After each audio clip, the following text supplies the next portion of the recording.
So lesson 3, and this is words and expressions list 1. So parents, 父母亲, and that can be broken down into 父亲, which is father, and we've learned the word 爸爸 before, and 母亲, mother, we've learned mama before. So the main difference between the expression 父母亲 and 父亲 and 母亲 with 爸爸 mama is that this is a slightly more formal way of talking about your parents. So it's sort of roughly the equivalent of us saying mum and dad as against mother and father. So it's a little bit more respectful, which is not to say baba mama is disrespectful. We move on to room. 房间, 房间.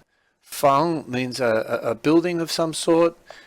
间 we've actually come across in a number of words. So one expression that we've learned before, 时间, 时间, meaning time. So the 间 has the meaning of, in this time expression, the meaning of a period of time. And in relation to some kind of building or room, 间 means a space of some sort. Moving on to borrow or lend, 借, 借. So you might, for example, use it if you want to say, can I borrow something?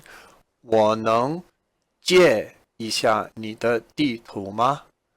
Or if you wanted to use it as lend, in other words, the other person lends it to you, 你的地图能借我用一下吗? So you can use it both ways, the same word to mean both things. We now have the expression for hold, take, or bring.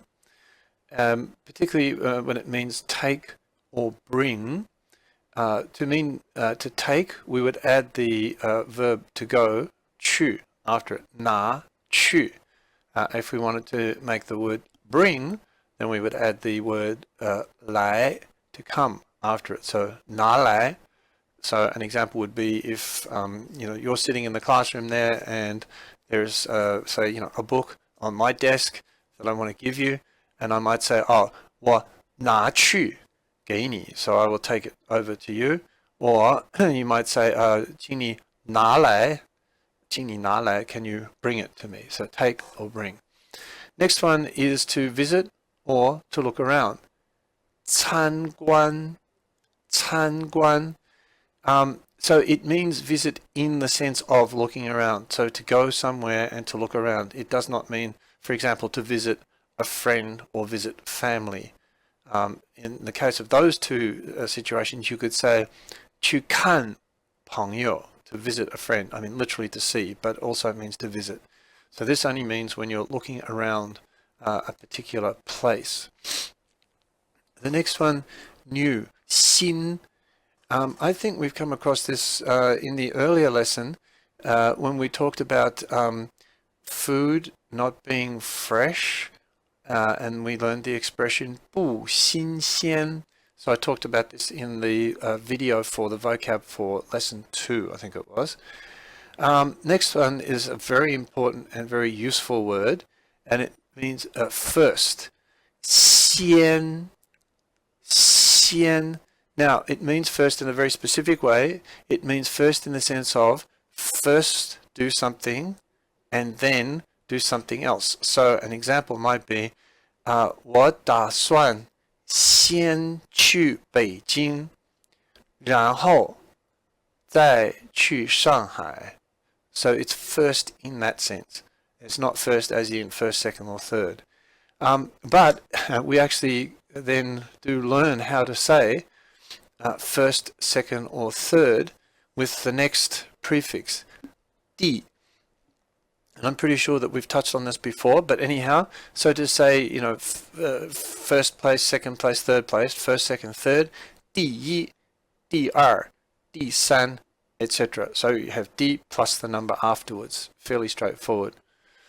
The next one, which is a measure word for frequency, in other words, the number of times that you do something or have done something or will do something, is 次.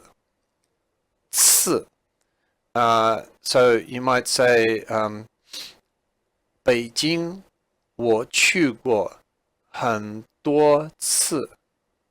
So I've been to Beijing many times before. Or you might say 这是我第一次去北京. This is the first time I've been to Beijing.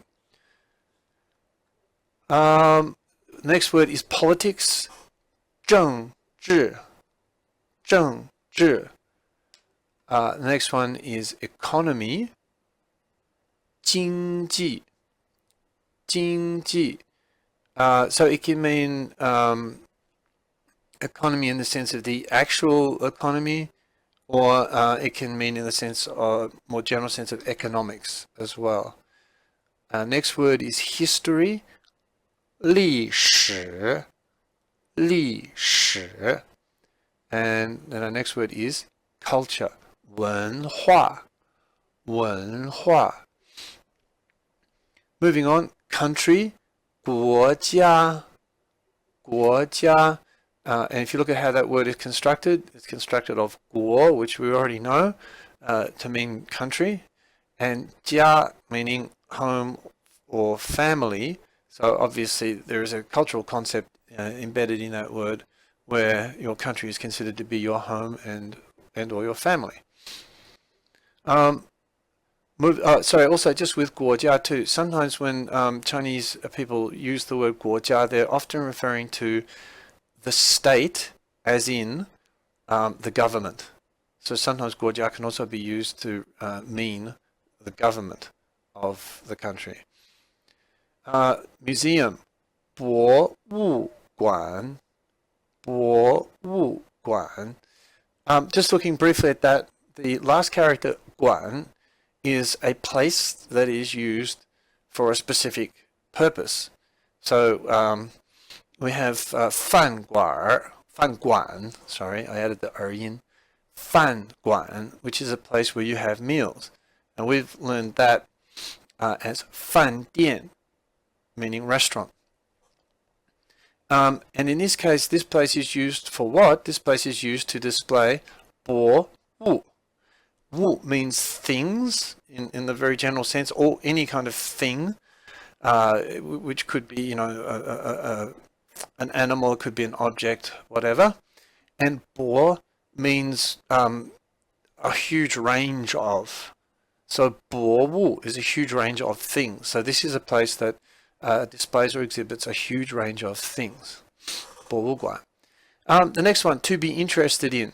And this is a sentence pattern which is similar to the one that we learned for to be familiar with something. So it starts off with 对, and then it finishes off with 感兴趣 or 有兴趣. And so, for example, you know, you could say 我对中国文化感兴趣. I am interested in Chinese culture. And by the same token, you could say 我对中国历史有兴趣. I am interested in Chinese history. So again, as with to be familiar with something, that expression and structure, basically you put the thing that you are interested in between 对 and the expression 感兴趣 or 有兴趣, which makes it very easy to use.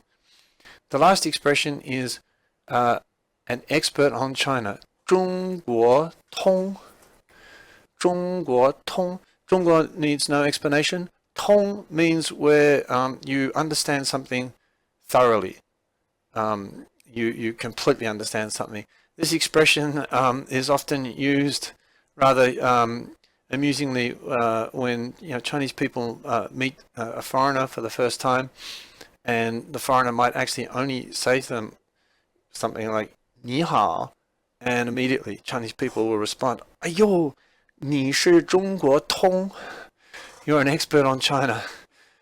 This probably happens less these days because there's more and more foreigners that speak Chinese, but certainly in the past it was so rare that Chinese people were often very surprised that a foreigner could speak their language and so would react in that way.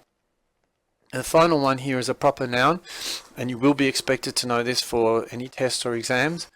For Hong Kong, 香港, 香港. And breaking it down very quickly, 香 means fragrant, and 港 means a port or a harbour. So Hong Kong in Chinese is known as a fragrant harbour.